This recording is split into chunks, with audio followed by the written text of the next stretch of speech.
Hey everyone, welcome back to career in action. लगन आपकी advice हमारी।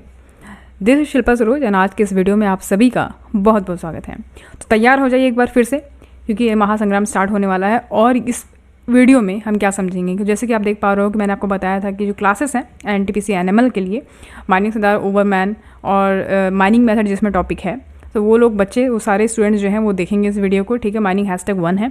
क्लास यहाँ से स्टार्ट हो रहा है। तो सबसे पहला टॉपिक मैंने रखा है माइनिंग मेथड, और ऐसा पढ़ना है कि दोबारा आपको याद करने की जरूरत ना पड़े। ठीक, तो इस तरीके से आप इसको देखते जाओगे। PDF आपको मिल जाएगा, निश्चिंत रहो। यूट्यूब पे जो भी वीडियोज़ आएंगी उसका PDF आपको टेलीग्राम ग्रुप पे मिल जाएगा, आप वहाँ से डाउनलोड कर सकते हो। ओके, तो आप जो है मुझे इंस्टाग्राम पे और फेसबुक पे फॉलो कर सकते हो। बाकी टेलीग्राम पे तो आप सभी हो ही, वहाँ से आप इस PDF को डाउनलोड कर सकते हो। ठीक है, बाकी कोई क्वेरी हो तो आप इस दिए गए व्हाट्सएप नंबर पे कांटेक्ट कर सकते हो। ओके, चलो तो फिर देख लेते हैं कि हम क्या कवर करेंगे। पहले तो ये समझना ज़रूरी है व्हाट वी विल कवर।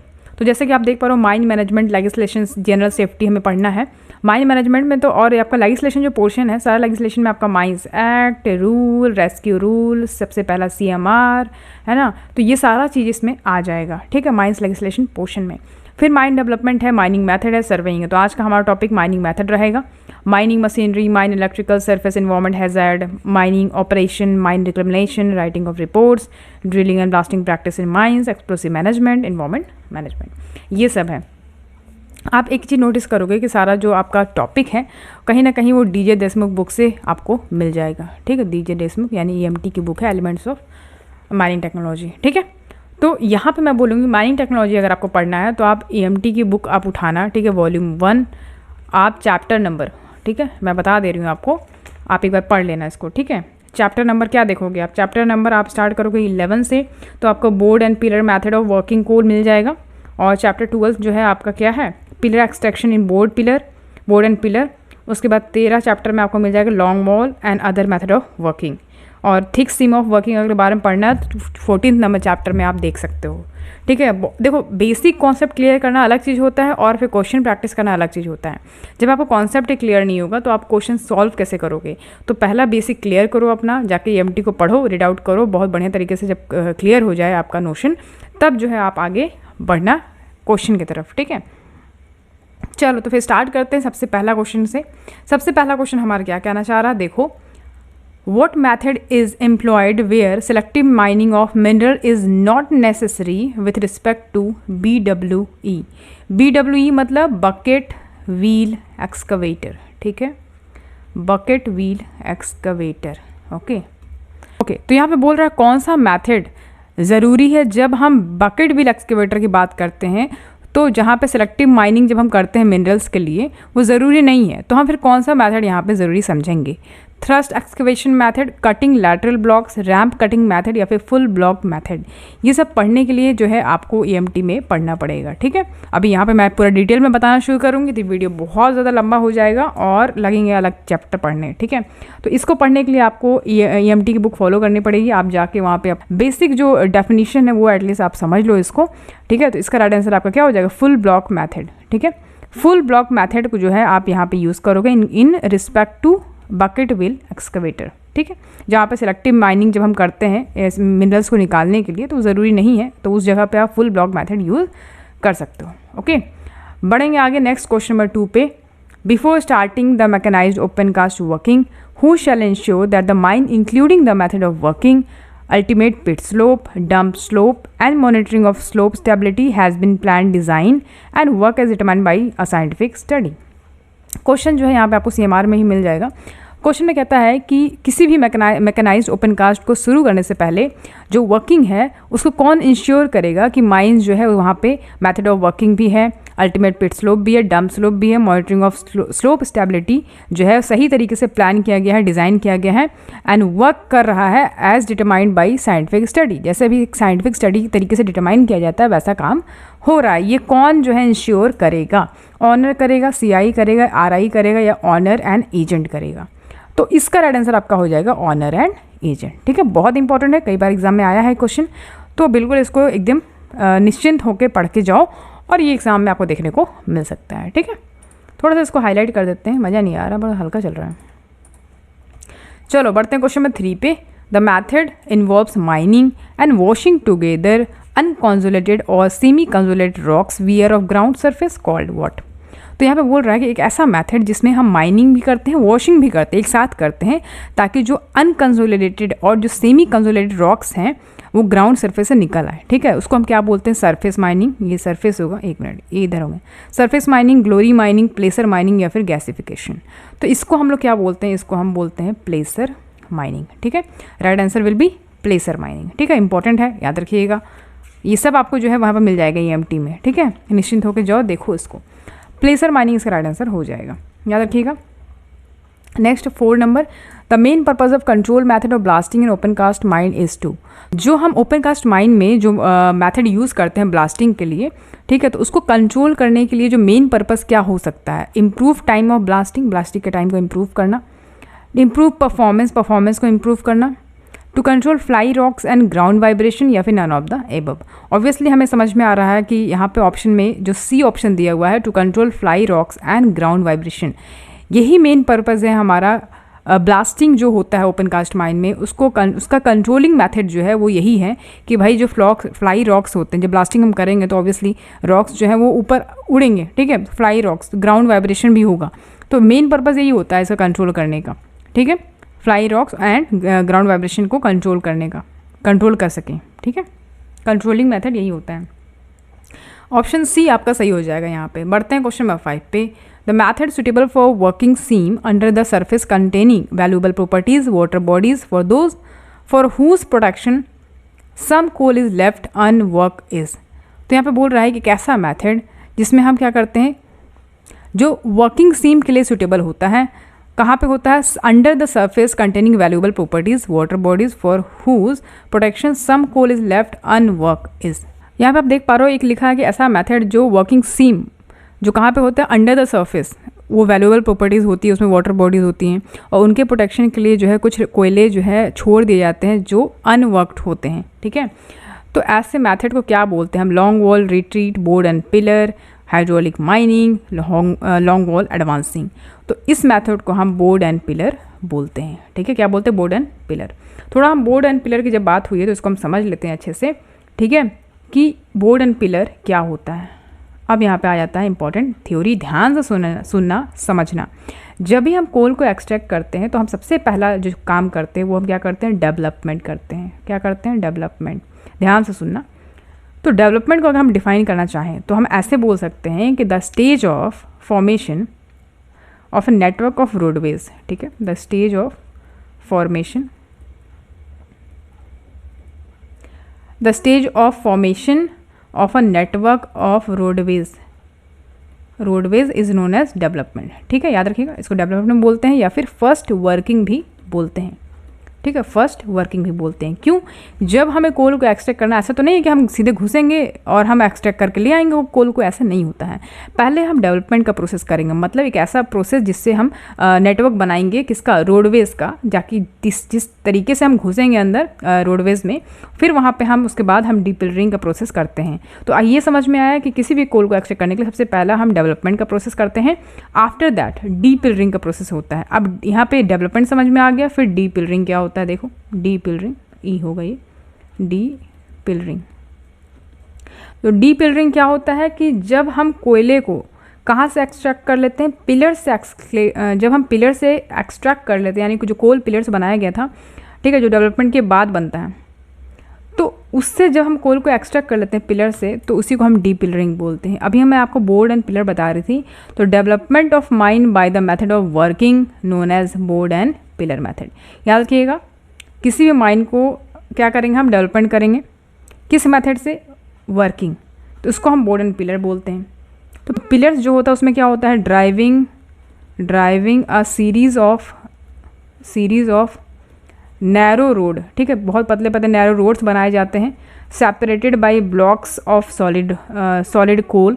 ठीक है, उनको अलग किया जाता है, कुछ सॉलिड कोल्स वहाँ पे आपको ब्लॉक्स बनेंगे दिखेंगे, parallel to one another and connecting them by another set of narrow parallel roadways, और उनको कनेक्ट कर दिया जाता है दूसरे नैरो पैरेलल रोडवेज से। ठीक है, जो कि राइट एंगल पे बने होते हैं, लाइक ऐसे करके जब आप देखोगे, ठीक है, इस टाइप से देखने को आपको मिलेगा। ठीक, इस टाइप से देखने को मिलेगा आपको। ये क्या है, ये पिलर है, ठीक। आप ऐसे करके रोडवेज बनाए हो और ये आपका पिलर हो जाएगा, ठीक, पिलर हो जाएगा। और ये आपका गैलरी हो गया, ठीक। ये जो गैलरी यहाँ पे स्पेस छोटा, ये क्या गैलरी है, ठीक, ओके।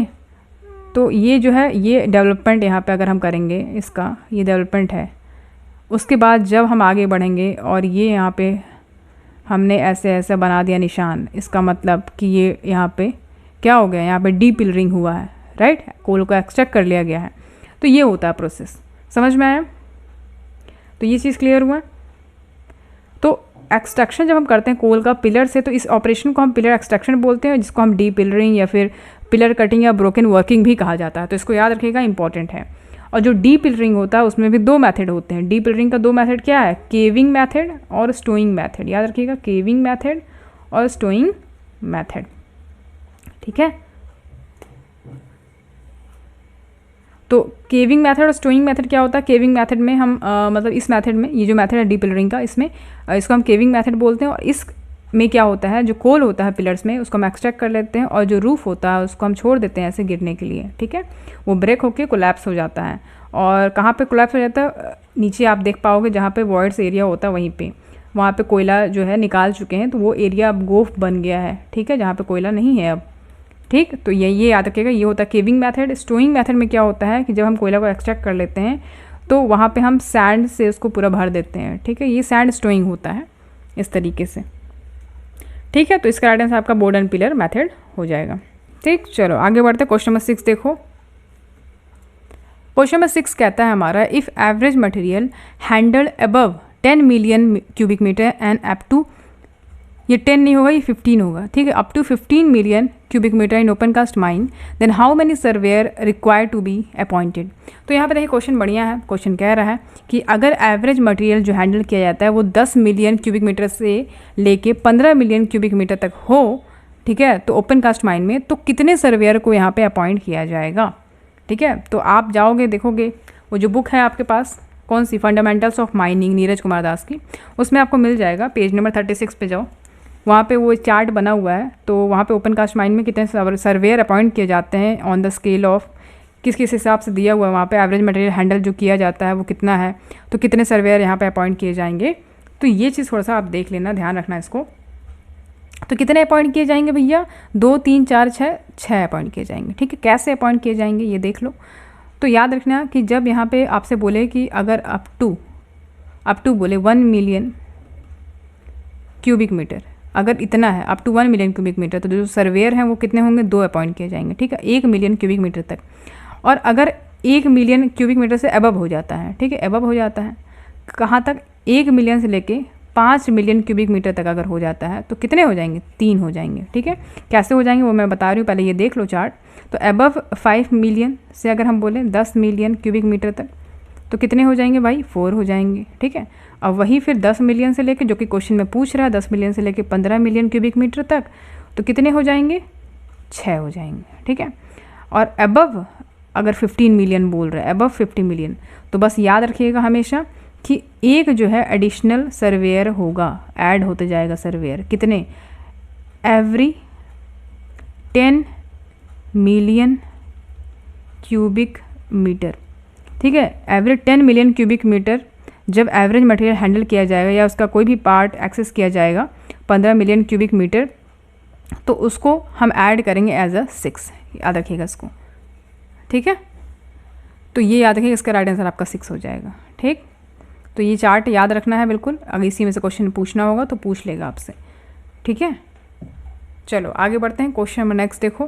क्वेश्चन नंबर 7 है, what should be the minimum thickness of RIB left against adjacent goaf while extracting a pillar in board and pillar method.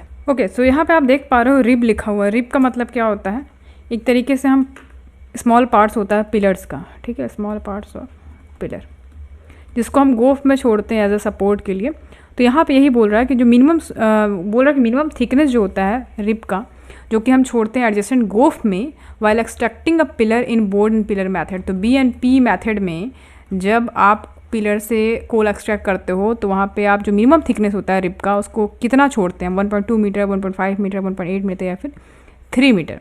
तो इसका राइट आंसर क्या हो जाएगा भाई, 1.8 मीटर इसका राइट आंसर हो जाएगा। ठीक है, ये आपको देखने को मिलेगा, इसको हम सही कंसिडर करेंगे। ओके, आगे बढ़ते हैं। क्वेश्चन नंबर 8 है हमारा, which of the following unique mining method is known as novel method. Okay, तो यहाँ पे आप देख पा रहे हो कि यहाँ क्वेश्चन में कह रहा है कि एक ऐसा यूनिक माइनिंग मैथड जिसको हम नॉवेल मैथड भी बोलते हैं, तो कौन सा मैथड है। ठीक है, ओसी माइन, मीथेन ड्रेनेज, ड्रेनेज होगा यहाँ पे, ड्रेनेज हो गया, ये ड्रेनेज होगा, सही से लिख दे रहे हो, मीथेन ड्रेनेज, और यहाँ पे भी सही कर लेना। ठीक है, ओके, तो राइट आंसर आपका क्या हो जाएगा, मीथेन ड्रेनेज हो जाएगा। यहाँ पे ओसी माइन लिखा है, board and pillar method, long wall method, तो right answer will be methane drainage method. ठीक है, ये यूनिक मैथड है जिसको हम नॉवेल मैथड बोलते हैं। अब थोड़ा इसके बारे में भी जान लेते हैं कि देखो जो मीथेन ड्रेनेज होता है ना, जिसको हम कोल डीगैसिफिकेशन भी बोलते हैं। ठीक है, तो बेसिकली एक तरीके का एक ऐसा प्रैक्टिस है जिससे हम क्या करते हैं, जो मीथेन गैस है उसको हम रिमूव करते हैं कोल सीम से। Removing of methane gas in a coal seam, coal seam. ठीक है, and adjoining strata through well bores, drill holes and pipelines. और जो भी उसका साथ में स्ट्राटा होता है, जो भी स्ट्राटा होता है, ठीक, उसको हम क्या करते हैं, किससे हटाते हैं, वेल बोर से। वेल बोर्स, ड्रिल होल करते हैं, पाइपलाइंस होते हैं, ठीक है, इससे रिमूव करते हैं, याद रखिएगा। कोल बेड मीथेन की बात कर ले, कोल बेड मीथेन CBM। तो कोल बेड मीथेन जो है ये देखो, इसको भी ड्रेन किया जाता है, जो कि एक ट्रेडिशनल मेथड है जिसको हम वेल डिज़ाइन वेंटिलेशन सिस्टम के तरीके से यूज़ करते हैं। तो अगर हम टेक्निक्स देखें मीथेन ड्रेनेज के, तो आप देख पा रहे हो वर्टिकल वेल्स होते हैं, सरफेस से वर्टिकल वेल्स बनाए जाते हैं, हाइड्रोलिक स्टिमुलेशन से हम इसको निकालते हैं। वर्टिकल गोब वेल्स भी होते हैं फ्रॉम द सरफेस, और इंक्लाइंड वेल्स होते हैं from the surface, horizontal wells होते हैं एग्जिस्टिंग माइन ओपनिंग में। अभी हम ज़्यादा डीप नहीं जाएंगे, क्योंकि ज़्यादा डीप जाएंगे तो बहुत ही अलग पूरा चैप्टर ही है ये मीथेन ड्रेनेज का। हालांकि बस इतना समझ लो कि कौन सा नॉवल मैथड होता है, तो मीथेन ड्रेनेज ये जान लो।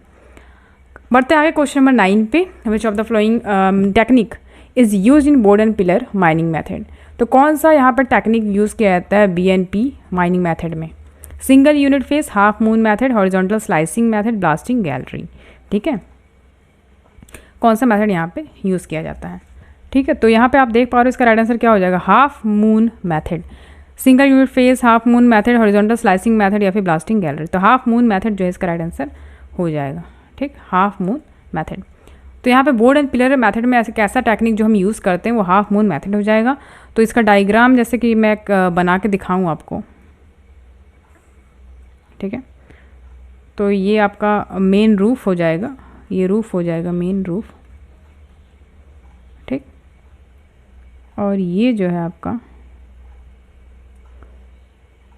और ये इमीडिएट रूफ स्ट्राटा हो जाएगा, रूफ स्ट्राटा। और यहाँ पे जो है 2 ब्लास्ट होल किए गए हैं, ये ठीक है, लॉन्ग ब्लास्ट होल किए गए हैं, इसको ब्लास्ट होल। ठीक है, मतलब यहाँ से ड्रिल किया हो गया, यहाँ पे ब्लास्टिंग किया गया है 2 से। ठीक है, और ये रूफ कोल बेड है, रूफ कोल बेड है, रूफ कोल बेड है ये सब। ठीक है, यहाँ तक जो है पूरा रूफ कोल बेड है। ये पूरा आपका जो एरिया है ये क्या है, केव गोफ, केव गोफ। तो ये जो है आपका देख पा रहे हो यहाँ पे जो एरिया है ये इमीडिएट क्या है, इमीडिएट रूफ स्ट्राटा है। ठीक है, यहाँ पे देख पा रहे हो। तो ये ब्लास्टिंग गैलरी मेथड यहाँ पे इस तरीके से किया जाता है। तो बेसिक प्रिंसिपल जो है इस मेथड का ये यही है कि जो कोल है, थिक सीम में जो कोल है उसको हम कैसे रिकवर कर सकें ड्रिलिंग और ब्लास्टिंग मेथड से। मतलब गैलरीज में हम ड्रिलिंग और ब्लास्टिंग करके हम कैसे कोल को रिकवर कर सकते हैं जो कि थिक सीम में जमा हुआ है। मतलब या कह लो कि जो थिक सीम है उसके बॉटम में जो लोकेटेड है या एक रेगुलर इंटरवल पे प्लेस्ड है, उसको हम कैसे निकालेंगे रिकवर करके। ठीक है, और जो विद होता है, जो चौड़ाई होता है पिलर्स में, pillars with of the pillars left between 2 adjacent rooms कितना होता है, 8 से 15 मीटर। ठीक है, तो इसको याद रखिएगा थोड़ा सा। तो हाफ मून मेथड हो जाता है। ब्लास्टिंग गैलरी इसलिए बताया मैंने क्योंकि ये इंपॉर्टेंट है और ये आपसे एग्जाम में पूछ सकता है इसलिए। ठीक है, चलो आगे बढ़ते हैं, क्वेश्चन नंबर 10 देखेंगे। Blasting guard system is use in. तो ब्लास्टिंग कार्ड सिस्टम जो है आप जानते हो, मैंने इसका क्लास ही लिया था पूरा एक। तो ब्लास्टिंग कार्ड सिस्टम जो है ये कहाँ पे यूज़ किया जाता है? डेवलपमेंट, डिपिलरिंग या फिर बोथ ए एंड बी या फिर ब्लास्टिंग गैलरी। तो ये तो बहुत ईजी है। ब्लास्टिंग कार्ड सिस्टम की अगर हम बात करें तो ये दोनों ही जगह यूज़ किया जाता है, ठीक है, डेवलपमेंट और डिपिलरिंग दोनों जगह, ठीक, याद रखिएगा इसको, ठीक है। तो ब्लास्टिंग कार्ड सिस्टम जो होता है बेसिकली एक तरीके से डॉक्यूमेंट होता है जिसमें डिस्कस किया जाता है कार्ड सिस्टम के बारे में, जो कि माइंस में हम यूज़ करते हैं फॉर ब्लास्टिंग ऑपरेशन के लिए। और ये जो सिस्टम है इसका हम यही एम है कि जो भी ह्यूमन एरर है या जो सेफ्टी प्रोसीजर है उसको फॉलो किया जाए, बहुत कम जो है ह्यूमन एरर हो, एक्सीडेंट्स हो, ये सब बचने के लिए बेसिकली इसका यूज़ किया जाता है ब्लास्टिंग कार्ड सिस्टम का, ठीक है। तो दोनों ही डेवलपमेंट और डिपिलरिंग मेथड में यूज़ किया जाता है, तो दोनों ही आपका सही हो जाएगा। ओके, आगे बढ़ते हैं क्वेश्चन में नेक्स्ट देखो 11, विच माइनिंग हैव रूफ कंट्रोल और वेंटिलेशन प्रॉब्लम। तो बोल रहा है कि ऐसा कौन सा माइनिंग है जहाँ पे रूफ कंट्रोल या वेंटिलेशन प्रॉब्लम होता है? बीजी मेथड में, स्ट्रिप माइनिंग में, या फिर बोर्ड एंड पिलर मेथड, या फिर नन। तो यहाँ पे राइट आंसर आपका क्या हो जाएगा? देखो यहाँ पे आपका राइट आंसर हो जाएगा बीजी मेथड, ठीक है, यानी कि ब्लास्टिंग गैलरी मेथड।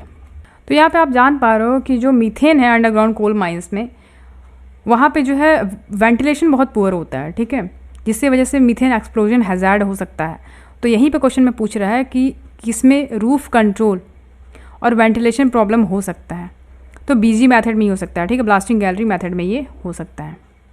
ओके, चलो आगे बढ़ते हैं नेक्स्ट क्वेश्चन की तरफ। क्वेश्चन नंबर 12 है, in which mining the mineral expose is completely extracted. ऐसा कौन सा माइंस है, ऐसा कौन सा माइनिंग मेथड है जिसमें मिनरल्स को हम कम्प्लीटली एक्सट्रैक्ट कर सकते हैं? जो मिनरल एक्सपोज्ड है उसको हम कम्प्लीटली एक्सट्रैक्ट कर सकते हैं। Strip mining, long wall method, long wall mining, या फिर बोर्ड एंड पिलर, या फिर ऑल ऑफ देम। तो इसका राइट आंसर हो जाएगा स्ट्रिप माइनिंग। याद रखिएगा strip mining will be the right answer. इस माइनिंग में हम जो मिनरल एक्सपोज हो जाता है वो हम कम्प्लीटली एक्सट्रैक्ट कर लेते हैं उसको, ठीक है, तो इसको हम स्ट्रिप माइनिंग बोलते हैं। आगे बढ़ेंगे, नेक्स्ट क्वेश्चन में 13 है, a method of controlling subsidence by proper control of underground mining is called. एक ऐसा मेथड जिसमें हम सब्सिडेंस को कंट्रोल कर लेते हैं by proper control of underground mining. Underground mining में प्रॉपर कंट्रोलिंग के साथ हम सब्सिडेंस को कंट्रोल करते हैं, एक ऐसा मेथड। कौन सा मेथड है वो भाई? Caving method, subsidence control method, strip method, harmonic method. अब लोग यहाँ पे हो जाएंगे कंफ्यूज और कुछ लोग यहाँ पे सब्सिडेंस कंट्रोल मेथड लगा देंगे, बट ये राइट आंसर नहीं है। इसका राइट आंसर हो जाएगा हार्मोनिक माइनिंग, ठीक है, हार्मोनिक माइनिंग जो है आपका राइट आंसर हो जाएगा। ये सब समझने के लिए आप डीजे डिस्मुक को फॉलो करो, मैं तो यही बोलूँगी, जाके पूरा पढ़ो और सारा जो है कॉन्सेप्ट क्लियर कर लो, ठीक है। यहाँ पे बताना शुरू करोगे तो बहुत लंबा वीडियो हो जाएगा। तो इस तरीके से बस इतना जानो आप कि ये सब जो है सारा ही आपका डीजे देशमुख की बुक में दिया हुआ है, तो आप इसको पढ़ सकते हो, ठीक है। अभी यहाँ पे जैसे मैं बताऊँ आपको कि देखो जो कॉमन यहाँ पे प्रैक्टिस किया जाता है, बोर्ड एंड पिलर मेथड सबको पता है, माइनिंग में इसको यूज़ किया जाता है, ठीक है। Apart from this common method followed in this country, other method जो माइनिंग में अडॉप्ट किया जाता है, कुछ कॉलरीज में जो है ये फॉलो किए जाते हैं, वो कौन से हैं आपको मैं बता दूँ यहाँ पे। Long wall advancing, long wall advancing, long wall retreat, long wall retreating, horizon mining, horizon mining, ठीक है। उसके बाद आपका लेवल माइनिंग हो जाएगा जिसको हम सेमी हॉरिजॉन माइनिंग भी बोलते हैं, और फिर लास्ट है आपका इंक्लाइंड स्लाइसिंग, ठीक, इंक्लाइंड स्लाइसिंग एंड जिसको सब लेवल केविंग भी बोलते हैं, सब लेवल केविंग, ठीक है, याद रखिएगा इसको। तो ऐसा मेथड जो हम सब्सिडेंस को कंट्रोल कर सकते हैं, एक प्रॉपर कंट्रोल कर सकते हैं अंडरग्राउंड माइनिंग में, जिसको हार्मोनिक माइनिंग बोलते हैं, याद रखिएगा। बढ़ते हैं क्वेश्चन 14 पे। In underground mine after the coal is extracted from the pillar the roof is left to fall, in which method of depillaring is this done. तो जैसे कि आप जान पा रहे हो, मैंने अभी आपको ऊपर बताया था, राइट, किस मेथड में होता है। दो ही मेथड आपको डीपिलरिंग का बताया मैंने, केविंग मेथड और स्टोइंग मेथड। तो मैंने आपको बताया था कि किस में रूफ को हम छोड़ देते हैं गिरने के लिए, जब हम कोल को एक्सट्रैक्ट कर लेते हैं पिलर से, तो ऐसे मेथड को हम क्या बोलते हैं? ऐसे मेथड को हम केविंग मेथड बोलते हैं, केविंग मेथड ऑफ डीपिलरिंग। तो ये आपका राइट आंसर हो जाएगा, ठीक है, याद रखिएगा इसको। बढ़ेंगे क्वेश्चन नंबर 15 पे। After development the place is filled with sand, in which method is this done. तो जब डेवलपमेंट हम कर लेते हैं तो उस प्लेस को हम सैंड से फिल कर देते हैं। इस मेथड को हम क्या बोलते हैं? Stowing method of depillaring, caving method, both A and B premature collapse. तो आपको पता है भैया केविंग मेथड तो अभी ऊपर मैंने बताया, तो ये होगा नहीं, ए एंड बी तो हो ही नहीं सकता, प्रीमैच्योर कोलैप्स भी नहीं हुआ है क्योंकि यहाँ पे कुछ कोलैप्स हुआ ही नहीं। तो स्टोइंग मेथड इसको हम बोलते हैं, ठीक है, याद रखिएगा। एस से सैंड याद रखना है आपको, एस से सैंड। ठीक, चलो क्वेश्चन 15 हो गया। अब हम 16 पे बढ़ते हैं। The method of mining used when a coal seam is 8.5 metre thick. तो एक ऐसा मेथड माइनिंग का जहाँ पे कोल सीम्स की परत अगर हम बोले कि 8.5 मीटर थिक है, तो वो कौन सा मेथड यहाँ पे आप यूज़ करोगे? Board and pillar method in lifts, long wall method in lifts, a combination of board and pillar and long wall method, या फिर long wall sub level caving. तो यहाँ पे जो है हम यूज़ करेंगे long wall method in lifts. ठीक है, लॉन्ग वॉल मेथड यहाँ पे हम यूज़ करेंगे। तो याद रखिएगा, इंपॉर्टेंट है, जब 8.5 मीटर थिक कोल सीम है तो वहाँ पे हम लॉन्ग वॉल मेथड का यूज़ करते हैं। ठीक है, जब हम यहाँ पे ब्लास्टिंग गैलरी आपको बता रहे थे, तो ब्लास्टिंग गैलरी मेथड जो है देख लो, बहुत इंपॉर्टेंट है। तो जो थिक सीम होता है माइनिंग का, जहाँ पे थिकनेस जो है अगर हम बात करें 7 मीटर से लेके 15 मीटर तक है, तब हम वहाँ पे ब्लास्टिंग गैलरी मेथड करते हैं। तो एक्सट्रैक्शन परसेंटेज जो होता है वो मोर देन 85% ही होता है यहाँ पे बीजी में। ठीक है, और जो फर्स्ट ब्लास्टिंग गैलरी पैनल जो बनाया गया था वो कहाँ बनाया था? ईस्ट कटराज कोलेरी में, जो कि कहाँ पे है? BCCL झरिया। ठीक है, BCCL झरिया 1987 में जो है इसको सबसे पहला ब्लास्टिंग गैलरी पैनल बनाया गया था। याद रखिएगा इसको। ठीक है, इस मेथड में हम P3 एक्सप्लोसिव यूज़ करते हैं ब्लास्टिंग के लिए। याद रखिएगा इसको, इंपॉर्टेंट है। और एक चीज़ पूछ सकते हैं आपसे, कौन सा पैटर्न यहाँ पे हम यूज़ करते हैं ब्लास्टिंग गैलरी मेथड में? तो रिंग ड्रिलिंग पैटर्न अगर आपसे पूछें तो रिंग ड्रिलिंग पैटर्न हम यहाँ पे यूज़ करते हैं। इससे रिलेटेड मैं इतनी सारी चीज़ें आपको बता दी, इसको याद रखिए। ठीक है, इसको याद रखना है आपको। चलो अब यहाँ पे देखो इंपॉर्टेंट क्या है कि लॉन्ग वॉल की जब हमने बात करी, तो लॉन्ग वॉल में हम क्या करते हैं? लॉन्ग वॉल में दो चीज़ आपको याद रखना है, दो मेथड होता है। एक तो होता है एडवांसिंग लॉन्ग वॉल एडवांसिंग, और एक होता है लॉन्ग वॉल रिट्रीटिंग। ठीक है, तो लॉन्ग वॉल एडवांसिंग में जब हम कोल को एक्सट्रैक्ट करते हैं तो बहुत जल्दी कोला यहाँ से हम निकाल सकते हैं। ठीक है, जब हम कोल एक्सट्रैक्शन करते हैं तो हम रोडवेज बनाते हैं ना, एक साइड से हम रोडवेज बनाना शुरू करते हैं। ठीक है, हम कोल एक्सट्रैक्ट करते जाते हैं, लेकिन कोल को एक्सट्रैक्ट कर लेते इस तरीके से क्या होता है, कोल यहाँ पर जल्दी से फास्ट कोयला निकल जाता है और वेंटिलेशन भी यहाँ पर सही होता है। लेकिन जब हम रिट्रीटिंग की जब बात करते हैं, कोल रिट्रीटिंग, यहाँ पर देख पा रहा हूँ रिट्रीटिंग, तो यहाँ से क्या होता है कि दोनों कॉर्नर, यहाँ पे हम दोनों कॉर्नर से जो है, दोनों कॉर्नर से जब हम कोयला को एक्सट्रैक्ट करते हैं, ठीक है, पिलर से, तो हम क्या करते हैं, हम यहाँ पे रोडवेज बनाते जाते हैं और हम जाते हैं और एकदम एंड तक हम पहुँचते हैं और फिर वहाँ से वापस की तरफ कोल को कटिंग करते हुए वापस आते हैं। तो इस केस में क्या हुआ कि जो रिटर्न एयरवेज है वो वहाँ पे वेंटिलेशन वहाँ पे उनको नहीं मिलेगा, तो यहाँ पे बैड वेंटिलेशन हो जाता है और एक तरीके से कहीं ना कहीं वेंटिलेशन अच्छा ना होने के कारण कोल को एक्सट्रैक्शन करने में बहुत टाइम लगता है, बहुत प्रोसेस लगता है। ठीक है, तो इसको याद रखिएगा, इंपॉर्टेंट है ये जो दोनों मैं कॉन्सेप्ट बताई हूँ आपको, long wall advancing, long wall retreating का। तो यहाँ पे जो मेथड यूज़ करेंगे हम, जब कोल सीम की जो चौड़ाई है वो 8.5 मीटर थिक हो, तब हम लॉन्ग वॉल मेथड यूज़ करेंगे लिफ्ट्स में। ठीक है, चलो आगे बढ़ते। क्वेश्चन नंबर 17 है, Koenig and quartering is what? तो कोनिंग क्वार्टरिंग क्या होता है? Mining method employed in unconsolidated ground, a mining method employed for the diamond mining, a method employed for obtaining a laboratory sample from the field sample, a cutting and filling method employed in underground mine। इसका right answer आपका हो जाएगा Koenig and quartering की। जब हम बात करते हैं कि ऐसा मेथड है जिससे हम क्या करते हैं, हम लेबोरेटरी सैंपल को लेने के लिए, ऑब्टेन करने के लिए हमें फील्ड सैंपल जाना पड़ता है, वहाँ से फील्ड सैंपल लेके जब आएंगे तब हमें लेबोरेटरी सैंपल से मिलता है। तो कोनिंग एंड क्वार्टरिंग एक ऐसा प्रोसेस है जिसमें हम लेबोरेटरी सैंपल को कलेक्ट करते हैं, ठीक है, ऑब्टेन करते हैं। याद रखिएगा, इसको इंपॉर्टेंट है, राइट आंसर यही हो जाएगा। बढ़ेंगे क्वेश्चन में 18 पे, long wall method is what? Long wall method क्या है? Generally applicable to thin coal seam, applied to deep mining, applicable to thick coal seam, apply to very deep mining and thick coal seam. तो भैया ये इसका right answer generally यही होगा कि generally applicable है किसके लिए? थिन कोल सीम के लिए। याद रखिएगा, इंपॉर्टेंट है। 20 है, in an open cast mine slope stability will depends upon. तो यहाँ पे बोल रहा है कि ओपन कास्ट माइन में स्लोप स्टेबिलिटी जो है बेसिकली किस पे डिपेंड होता है? ग्राउंड वाटर कंडीशन पे, बेंच हाइट पे, या फिर बेंच का विड्थ या बेंच स्लोप पे, या मेथड ऑफ वर्किंग पे, या ऑल ऑफ द अबव पे।